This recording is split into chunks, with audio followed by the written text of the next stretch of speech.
আপনারা সবাই জানেন যে আমাদের বাংলাদেশের অবিসংবাদিত নেত্রী গণতন্ত্রের মাতা দেশনেত্রী বেগম খালেদা জিয়া তিনি বেশ কয়েকদিন ধরে অসুস্থ অবস্থায় এভার কেয়ার হাসপাতালে আছেন এবং তার শারীরিক অবস্থা কিছুটা সংকটাপন্ন। দেশের বিশিষ্ট চিকিৎসকবৃন্দ, বিদেশের আমেরিকার জন হপকিন্স এবং লন্ডন ক্লিনিকের বিশিষ্ট চিকিৎসকেরা তার চিকিৎসা করছেন।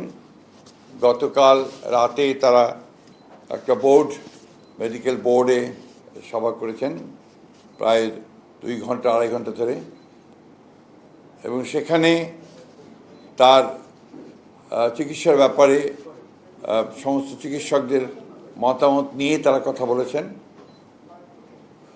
এবং কীভাবে চিকিৎসা তারা করবেন এবং সেই চিকিৎসাটা কী ধরনের হবে সে বিষয়ে তারা কালকে মতামত দিয়েছেন নিজেদের মেডিকেল বোর্ডে। তাকে বিদেশে নেওয়া প্রয়োজন এই কথা তারা বলছেন যে হয়তো প্রয়োজন হতে পারে, কিন্তু তার এখন যে শারীরিক অবস্থা সেই অবস্থায় তাকে বিদেশে নেওয়ার মতো কোনো শারীরিক অবস্থা নেই। শারীরিক অবস্থা আল্লাহর অশেষ রহমতে যদি স্টেবল হয় তখন চিন্তা করে দেখা হবে যে তাকে বিদেশে নেওয়া সম্ভব হবে কিনা। অ্যান্টিব্যাকটেরিয়াল অ্যাডিটিভ যুক্ত সেরা ওয়াটার ট্যাঙ্ক বিশুদ্ধ পানিতে ব্যাকটেরিয়া জন্মাতে দেয় না।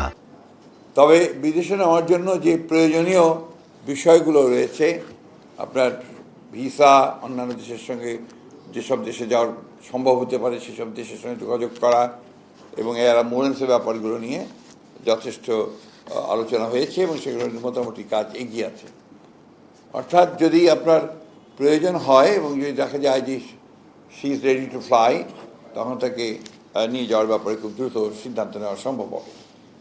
আরেকটি বিষয় যেটা আমি আপনাদের মাধ্যমে গোটা দেশবাসীর কাছে জানাতে চাই যে স্বাভাবিকভাবেই দেশনেত্রী বেগম খালেদা জিয়া এই দেশের সবচেয়ে জনপ্রিয় নেত্রী এবং তার অসুস্থতায় সব মানুষই উদ্বিগ্ন, উৎকণ্ঠিত এবং অসংখ্য মানুষ হাসপাতালে ভিড় করছেন।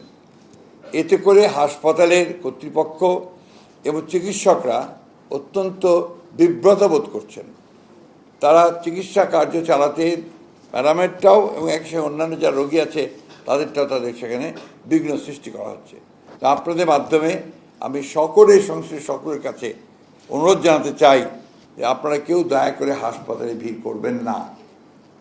অনুগ্রহ করে বিএনপি নেতা কর্মী, তার শুভাকাঙ্ক্ষী বা দেশের মানুষ তারা দয়া করে হাসপাতালে ভিড় করবেন না।